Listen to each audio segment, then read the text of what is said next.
that's so traumatic. Yeah. Let's do Preparation is for the weak. That's true.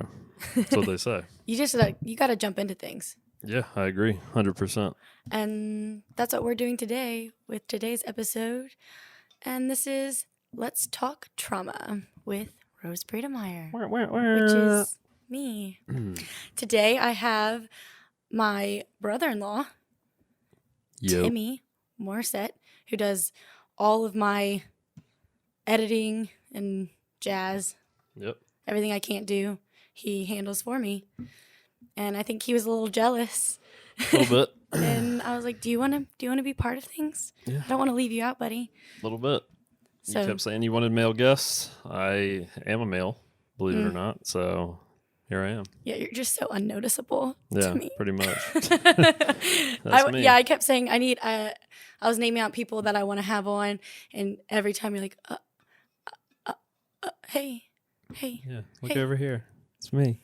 we're gonna talk about your childhood anxiety.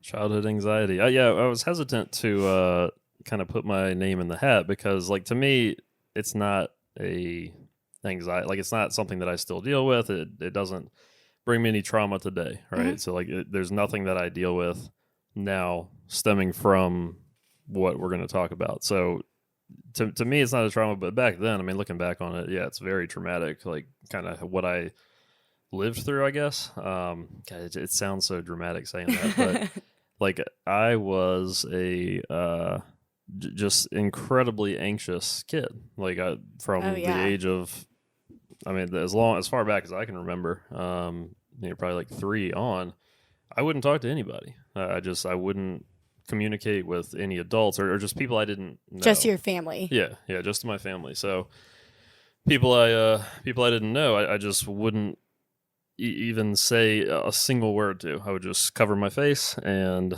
pretend they weren't there. If they couldn't see me, I couldn't see them, and kept it moving. So, Yeah. Your hands were your best friend. absolutely. Yeah, it was rough, and my parents, they always chalked it up to just me being a weird kid, or to just kids are weird, right? Mm-hmm. Kids do weird shit. So that's just what they thought it was, and they would not this. I don't want to make them sound bad because they didn't do anything wrong. I caught very little discipline growing up, so but they would give me little spankings and stuff here and there if I wouldn't participate in something at school that was just stupid, right? Mm-hmm. And I'd come home and I'd try to hide the fact that happened at school, and they would get on me for that.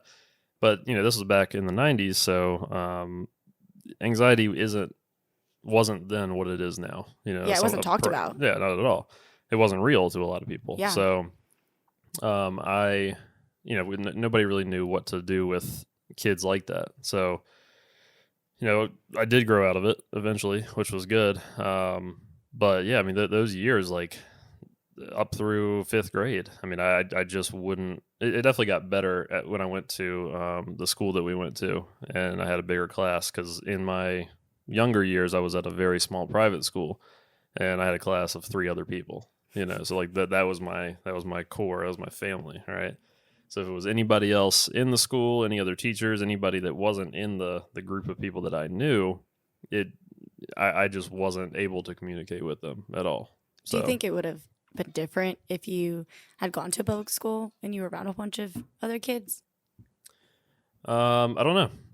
I don't know how to answer that. I would hope so. I mean, even when I went to RCS, I'm trying to think how big I probably had a class of 12 or maybe 15, but in that class, I've established my core group of friends. I had 2 or 3 friends, and it was kind of the same deal. I still wouldn't talk to people. So I mean, I don't know that it would have been any better, but I probably would have been forced to grow out of it faster, if that makes any sense. What changed for you? Because now you're not like that at all. I'm not. Well, 6th grade, I got into a weird punk rock stage, and I started wearing checkerboard print a lot, and I listened to Green Day a lot, and I bought my first set of cologne, which was Adidas Moves. Still smells great to this day. But I remember I started wearing that, and girls started noticing. So people I'd catch a few compliments every day about how I smelled. I've seen pictures of you in 6th grade. Yeah. And you were unfortunate looking. It was rough. I had a very triangle face. Yeah, I smelled good, and that's all that mattered to people. But yeah, that's really, that was like the turning point for me, because like before that I didn't do any sports, I didn't do anything. But then like 7th grade, I was just out there. I was doing sports. I was trying out for things. I forgot what else I was doing. I know I was playing guitar and stuff. I wasn't playing in like any bands or anything, but I was I was putting myself out there. So I don't know. I'm happy that you're normal now, but tell me a little bit about what it was like being a kid with excruciating anxiety. Were you put in situations that made it worse? So every situation was the worst situation in my brain, right? Like my young child mind had no way of differentiating like what was worse or better, or it was just, if it made me anxious, I shut down. I was done. So yeah, I mean, I'm thinking like presentations in the classroom, talking to the old people at the grocery store that would try to ask me what I was getting from Santa. The hands would come up and cover my face, and it was just that was just my defense mechanism. Old people are creepy. Old people are creepy, and then they like to get right in your face. So I mean, I get it, but did you cry a lot then? I know you put the hands in. Yeah, that was step 2 of the panic attack. Was I would shut down and then I would cry, and then people left me alone. So looking back, I guess that it was like a cause and effect thing. Like I knew that if I cried, people would leave me alone. Probably if I had to guess why I did that now, that's probably what I would say. I don't think I was capable of putting such a reason to it back then, but I think it just, it's like when a dog hears a certain sound, they expect food, right? Like you can train your dogs like that. So I think that's kind of what I was thinking back then. But yeah, I cried all the time. I remember specifically in 5th grade, we had a TA, and she was in charge of taking the lunch orders. It was a class of like 13 people, so it's not a bunch of people. And this is 5th grade, so I'm like 10 years old at that point. And I remember just the decision-making process going on in my brain when I thought that I was going to have to walk up and hand her my money. All I had to do, I don't know how your 5th grade experience was there, but literally your parents wrote what you wanted on an envelope and then put the money inside, and then you just hand it to the teacher. But that interaction with this person that I didn't know, that was not my teacher, just broke me. I was like, I can't do that. I'm not going to order food today, and I'm just not going to eat. And that's how it was. I mean, down to going to the bathroom, like I wouldn't shit at school until probably 8th grade, because I was just terrified of like somebody's going to know me by my shoes. But like it's just this irrational thought process of like people are going to think I'm weird if I'm taking a dump in the bathroom. Doing a very normal thing. I think a lot of people still, absolutely. Grown adults panic about pooping in public as if it's shameful. Yeah, I mean, the thought still crosses my head at work. I'll be like, man, I really have to go, but like it's kind of busy right now, and I don't want anybody to come in there and see me. Avoid people. Yeah, because but then what's the worst thing that can happen? Like, it's such an irrational fear, because the worst thing that can happen is somebody can come and be like, yeah, that shit you had today, that was gross. I saw your shoes in there. But nobody's going to do that. Everyone is so focused on themselves, too. Yeah, for sure. I think, there's a lot of times where I'm thinking, like, oh, man, that's embarrassing or whatever. Yeah. No, everyone is so caught up in their own minds. Yep. But especially as a kid, you don't know that. You don't realize you're not thinking of it like that. And, like, another thing that kind of fixed me, I guess, was trying to think of it like, or I guess the one thought that really made me turn it around, which at that point I really couldn't put into words, but now I kind of understand what was happening, is like I remembered that the people that won't do the normal thing, those are the weird ones. You know what I mean? Like, I was weird because I wanted to avoid looking like the weirdo to other people, even though the thing I was avoiding is what made me weird. Everyone's doing this particular activity and you're Right. avoiding it because of people looking at you, but then everyone's looking at you because you're not I'm up. avoiding it. Yes. Yep. That was groundbreaking to me. And I remember like even back to parties, like 8th grade dance parties, like at our school, like the way that it went was nobody would dance, and then one person would go out there and start it up. And once that happened, that kind of broke the ice a little bit. But at the beginning of the party years, like it was still weird for me to like step out there. I was like, I don't want to look stupid, man. Like I don't want to go out there and dance, and people are going to be like, oh, you can't dance, he looks stupid. But then I look stupid by being the wallflower over here, talking to my friends, trying to look cool by not dancing. Yeah. It's just such a backwards like mindset. But I get it. Like, I don't know. I was a weird kid too, I guess, but I can't chalk it all the way up to anxiety. Like my son Clayton, I mean, he's weird too, and he's going to be just like me. I can already tell.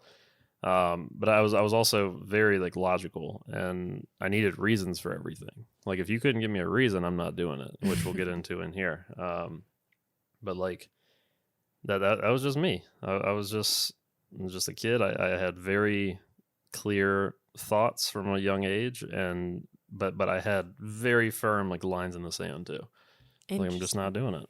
So yeah, you mentioned we're going to get into something. You have a notebook with you, which was written by, was it kindergarten? Kindergarten teacher. Yep. And she would write notes to your parents about your daily, like how Timmy did today, because he was so anxious and quiet or cried or was. Well, so this was a process that every kid had, because there was only 5 of us in this class. Yeah, so this was like her little way of communicating with the parents how the day went. Okay. Now, most people's books would probably be like, hey, Jacqueline did good in math today. Mine was a whole novel. I mean, it's real thick. So, yeah, I have every day here from September 17th, 99 to May 31st of 2000, my full kindergarten school year. And, yeah, there's some juicy ones in here. Probably should have gone through it first, but I can sit here and look at it while we're talking. Yeah. There was one you just read earlier. I can't remember. At the moment. My brain just said, nope, don't pretend like you know what you're talking about. That's not what we do. Well, I can't read most of it.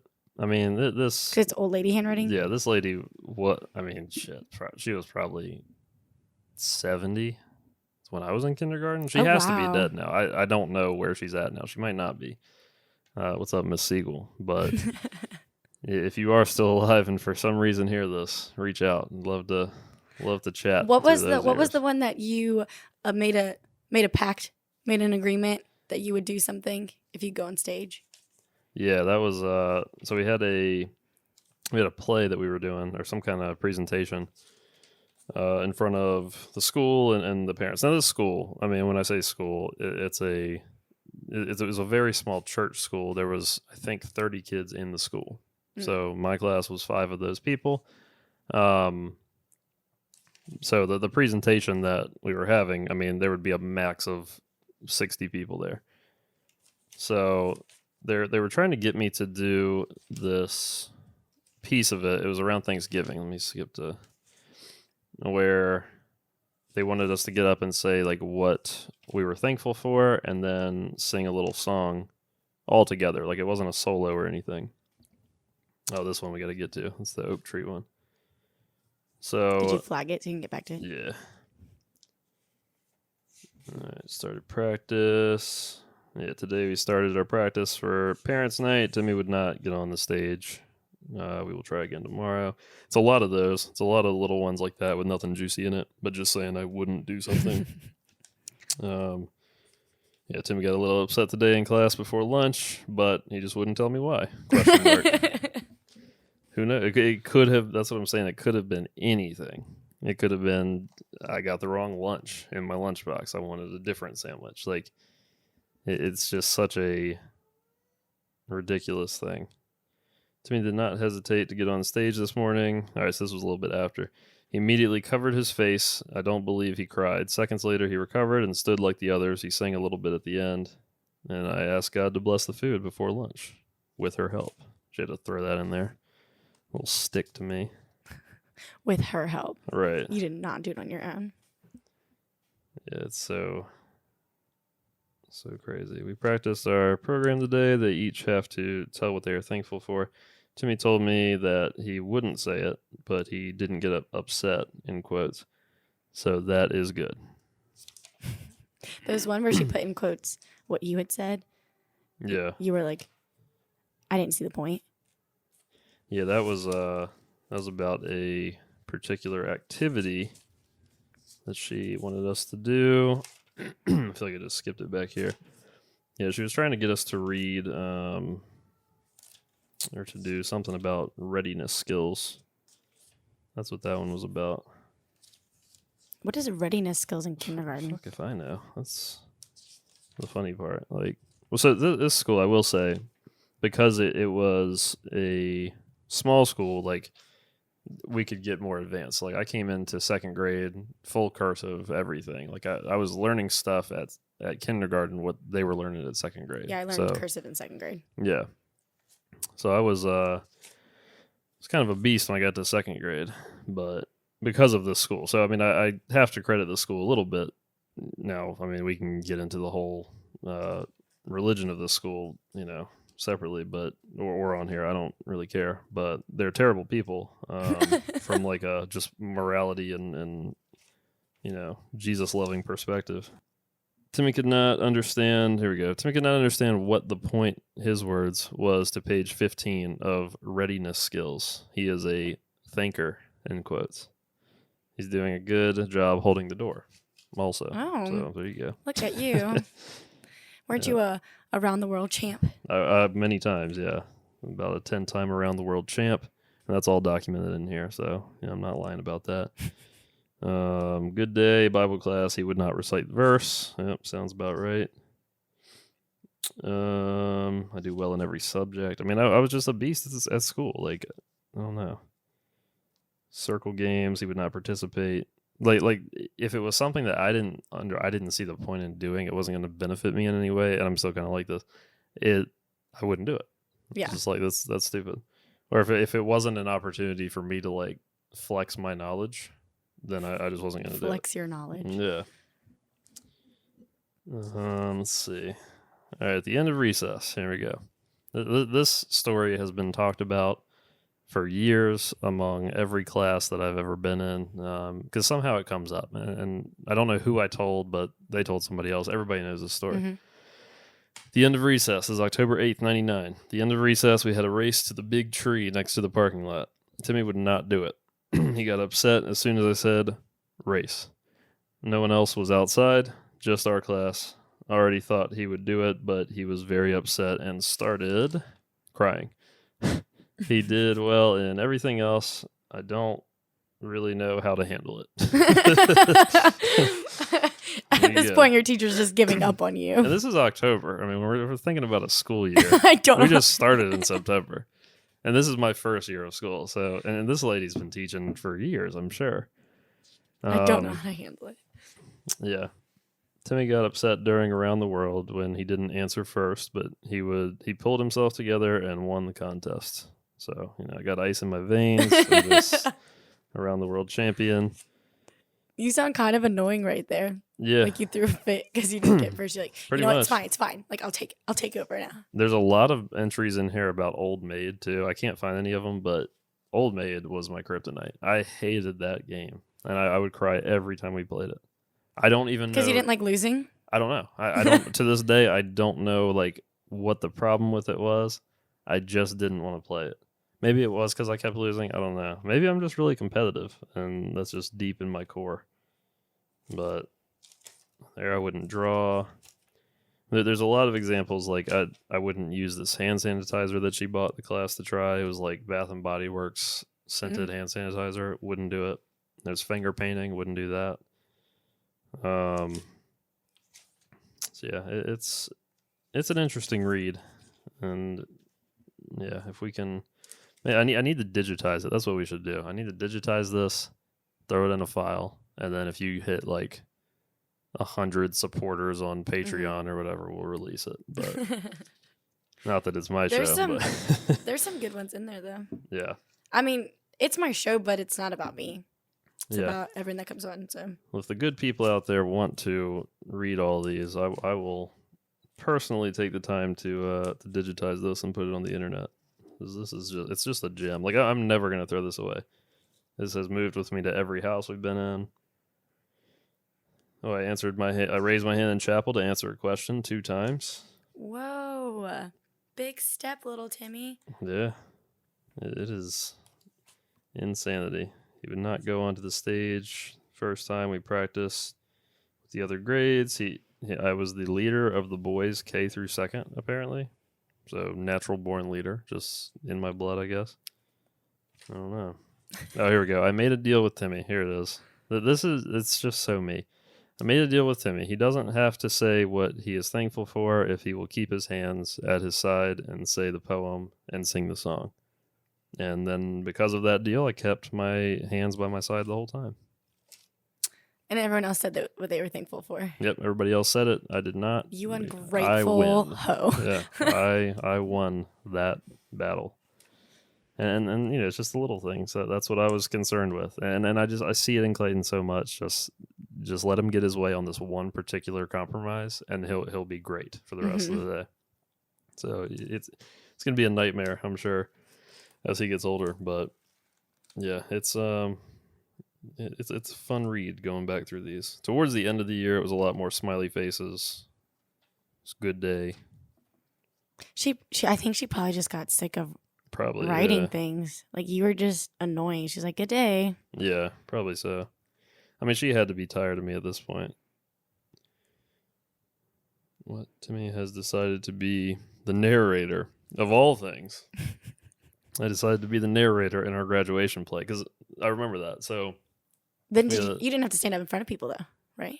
Right, and that was the deal. So Smart. Typically the narrator would have been up there with them, but they came to me and they were, because I didn't want to be like, this was the Little Red Hen, so I didn't want to be like the hen or the frog or any of the other characters because I didn't want to act. So they were like, well, the narrator, you don't even have to be up there. Like, you can sit off to the side if you want, and nobody even has to see you. So it's like, oh, tight. And I learned what a narrator was, and you had to speak into a microphone. So if we move on to later, we will find out that let's see. Timmy got upset when I told him he would have to color with watercolor paint. Have to color WWP. Yeah, I don't know. I don't know what that is. We played Old Maid, and Timmy ended up with the Old Maid. He cried. It just ends with he cried. He cried, yep. Let's see. We did not say our Bible verse in church this morning. Timmy said he would do it, but he didn't want to practice. Noah was not here, so we will try next week. Noah was my racially ambiguous friend. I don't know what he is to this day. He was adopted. Noah Moore. I don't know. I went on to play football somewhere, but he was just like, I don't know what he was, but he wasn't white, but he wasn't black. Or Mexican. I don't know what he was, but cool kid. Let's see. Did you like him being around? Yeah, I mean, he was the other guy in the class. Emotional support friend. Yeah, the rest. I mean, I don't remember conversations with him like that, but I mean, because we were 5. Well, yeah, but I mean, just like you were more comfortable to participate in the activity that the class was because Noah was beside you. Yeah, I'm sure. Yeah, because Noah was the other guy, and it was just a bunch of other girls. Weird statistic, I've shot 2 of those girls' weddings from my kindergarten class. So did they remember that you were weird? No, I mean, we didn't really talk about that. Yeah, I should have asked them, shouldn't I? They probably were like, "Who is this person?" Hey, weird to me here. Because they're not gonna come out of their way and be like, "You were really awkward," because they don't want to hurt your feelings. I feel like at the first one or the second one I did, I might have said something because I had this girl. She was like my best friend, Jacqueline, and she was like my caretaker. Like, you know, she just she would speak for me, and like she would just be just that sidekick that I needed to get through the day. And I forgot how.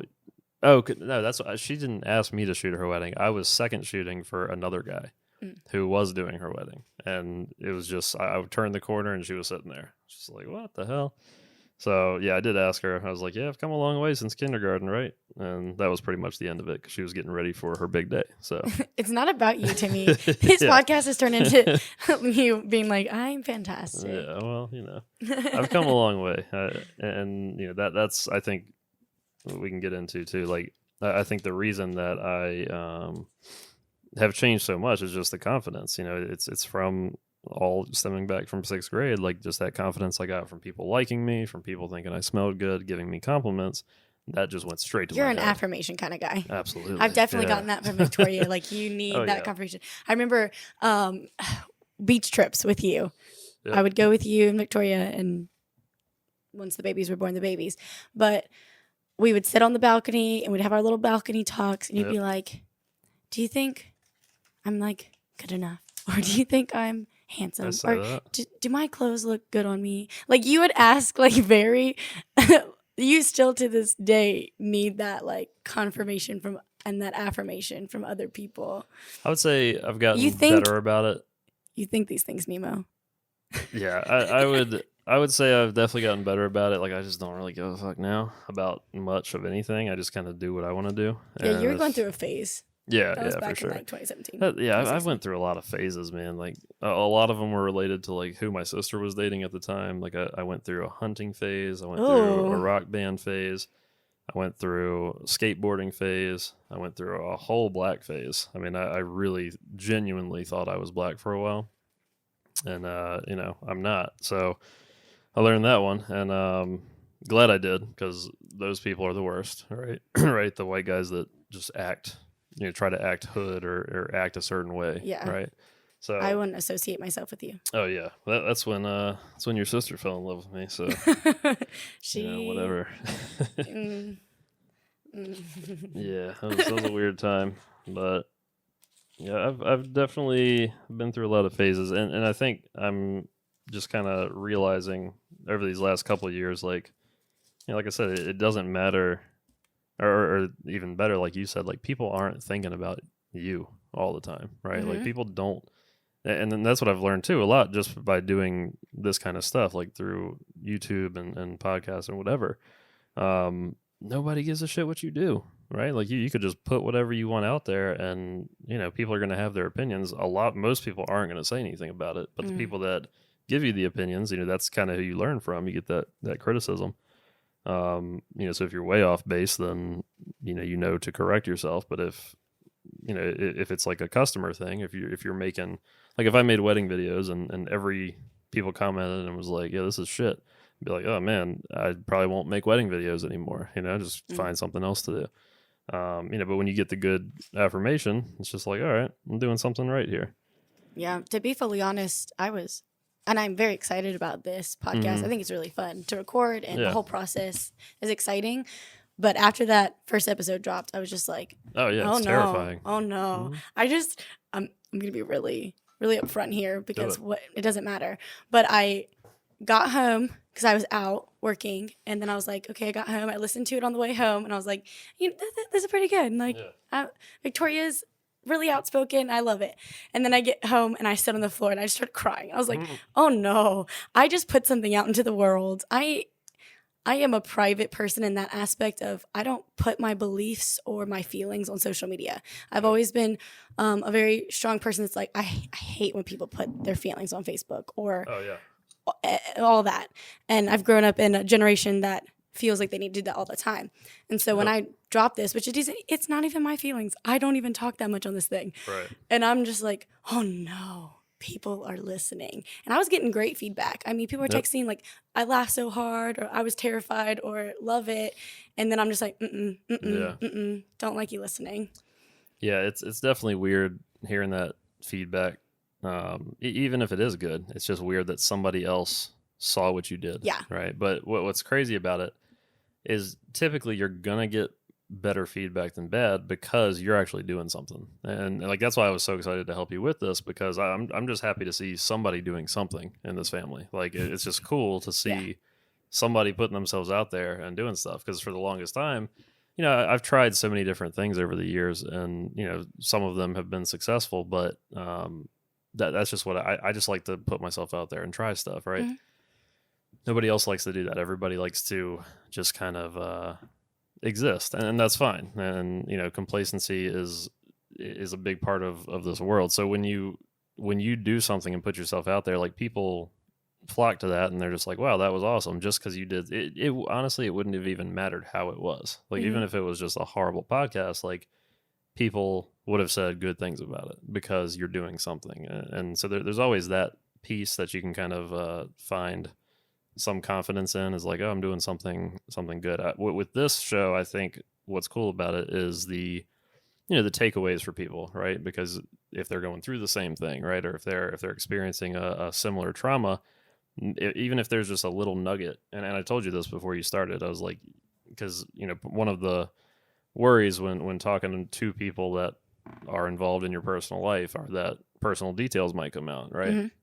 But you know what I told you was, if there's any positive that comes out of it, that just wipes out any potential negative that could come out of it, right? Even if it's just one person that gets help, or you know, or like in with my situation, like somebody that's still experiencing that horrible anxiety, like if they hear one thing that's said and is like, man, you know what, I should like dig into that and try to figure out this thing, and then they become better as a result of it. I don't care what the other, you know, what the 30 people are going to think that don't like that I used a bad word. You know what I mean? So this is where I'm at. Yeah, it's definitely out of my comfort zone, mostly because our family, my family, like growing up, it's keep everything to yourself. For sure. And I want to be open. I want to be out here, and I enjoy it. In the future, you and Victoria will be doing an episode, which I'm not going to drop anything. I want to leave it. Like, I don't want to tell you guys what it's going to be about, but it's going to be really good. Yeah, and that'll be a fun one. It'll be interesting. It's nice and traumatic, and it's a nice bomb to drop on the rest of the people you know. So, are you nervous about it? I know people don't know what you're talking about, but not really. I liked what you said about you don't want to have any skeletons in the closet. Oh yeah. Skeletons are power, and you know, I don't want anybody to have any power over me. I mean, not that I think anybody does even currently, but yeah, I do a really, really good job at compartmentalizing and you know, moving quickly to avoid having to think about things, I guess. And lying, I'm really good at that, as you'll find out in that episode. But I've definitely made some moves over the years, and it'll be interesting for them to all come out. I mean, I doubt most people will listen to it, but you know, that's the thing though. Even with your family, like if people hear it, I doubt anybody's going to say anything to me about it. I don't see that happening. They're just all going to think about it behind the scenes and talk behind my back, which is fine. I don't care. I would love to talk about it if anybody wants to, you know, but because so much positive came from that, that, you know, it all worked out. But some huge things came out from that. So yeah, for sure. And I'm excited to talk about it. Yeah, absolutely. Me too. Well, we got way off from your childhood anxiety. We did. But I love that. I had a question about it. Were you super uncomfortable? Well, actually, I guess the Jacqueline thing kind of, I was going to say, were you weird around girls? But you were besties with this Jacqueline girl. So what? That's the crazy part. Like, I was very comfortable with those three girls in my class. Like, and they liked me. Like the details are a little fuzzy, but I mean it was weird. Like I don't know how much I want to say about it. I'll just fuck it out. I'll just say it. There on multiple occasions they would like not flash me because there was no nudity involved, but they would just like run up to me and like lift their skirts up and just be like, "Look." I'm just like, kids. Kids do that. You know, it's not that weird, but it happened an odd amount of times. So yeah, we were real close. I was real close with those girls. Like, wait, when was that? Was that kindergarten? Yeah, it still? was kindergarten and first grade because they were the same three. Noah didn't come to first grade, but those three did. I assume those teachers at that super conservative Christian. Oh, we'd be hiding. Did not. Yeah, we'd be up in like the little playground thing, somewhere where we couldn't be seen. Yeah. So, which is weird. That it's like we knew enough to get away from line of sight, but I don't know. Like, it wasn't anything sexual because you're 5. Like, there's nothing. Yeah. I don't know. It's just a weird time. Like, that I forgot all about. But yeah, I mean, I was not. I mean, how good can you be with the ladies in 2nd through 5th grade? Like, I was just wondering if opposite genders made you more nervous, or if it was just like whatever. Especially more towards like 4th and 5th grade when it starts getting weird. I remember I always liked a girl. Like, there's always a girl that I was into. I didn't know what that meant, but I always had a crush on them, right? Like, I guess it's hard to think like a 2nd grader again, 2nd and 3rd grade. But I remember I would like do dumb shit to like try to impress them. Like, I do remember one situation in 3rd grade. I was hanging out with my friend Glenn. This is big boy Glenn, and and we had made friends, and I was just like, yeah, let's go impress, or let's go punch this bench over here to like show how tough we are, Nice. And like, it just so happened that the girl I was into was sitting over there, and so I just like, bam, slammed the bench. Like, I had like a little blood on my finger. It's like, yeah, what's up? And of course, that's a weird thing to do. Yeah. So these girls are just like, why'd you do that? Just like, I don't know, I was bored. Like, what do you mean? Why? Because I wanted to. Yeah. So I mean, like, I get, even then, I guess I had like a little bit of confidence, but it was just within the classroom. Like, it was just people that I had interacted with. But it was definitely a lot better at that point. And this was 2 years. This was 3rd grade, so 2 years after I went to the bigger school. So I think that was a big piece of it. But yeah, it was just weird stuff, man. Yeah. I don't know. I can't think of anything like specifically like opposite gender related that I was weird about, but I think if anything, I was probably more comfortable around girls, which could be like because I was a mama's boy. I don't know, but that's something probably therapy could uncover, but I mean, it's not a problem, so I would never seek out help for that. But yeah, whatever. What else you got? Any other questions? I came very unprepared. This was very last minute, so. Yep. But I enjoyed talking to you. So. Yeah, we don't ever really do this. And we'll get into that on that next podcast on Why Not. Yep. We're good now, but we went through a little phase. Yeah, it got weird for sure. Yeah. Rightfully so. But yeah, but I'm happy now. Yeah, we're good. Man, I'm really excited about that, and I hope people are like, "What is happening?" Yeah, you got to tease them a little bit through these next few shows. I'm wondering, need to get you some sponsors too. I mean, yeah, that's what you're here for. Yeah, that is not my job to me. I'm here to be fantastic. Yeah, you're the talent. I'm the business. So yeah, we gotta find some more ways to plug my company through here too. But yeah, I'll figure that out. Maybe I'll make a little commercial or something and just slot it in the middle. Okay. That's fine. I don't care. Yeah. Well, once we do the video version, it'll be easier to do that. I can just drop little like things on the video. But when did you want to do the video one? Whenever is fine. I think it's just a lot of people, when they do come on, don't want the video aspect. Because I've asked the other guests, and they're like, no. Because they're already uncomfortable with just recording. And the whole point is to make everyone comfortable with this. So yeah, for sure. We could probably do the video one with you and Victoria. And I thought maybe we could even do a video with like putting up like just the picture of the podcast and just having the audio on YouTube, and then just because it's out there and people click on random stuff. I was thinking about I was going to actually do that the other day, but I just didn't do it. So it was like 1:00 in the morning. I was like, I don't feel like getting into that right now. But yeah, I might actually start doing that. and just putting it on there. But yeah, and I mean, I think as the show goes, like that'll just be the expectation. Like once you do probably 10 episodes of just video, like people will probably be like, yeah, this is the show. Like it's no longer just an audio thing. Like the show is the video now. So, and hopefully at that point, I'm thinking like 10 plus episodes in, you know, maybe people will reach out to you and be like, oh, I'd love to be on it.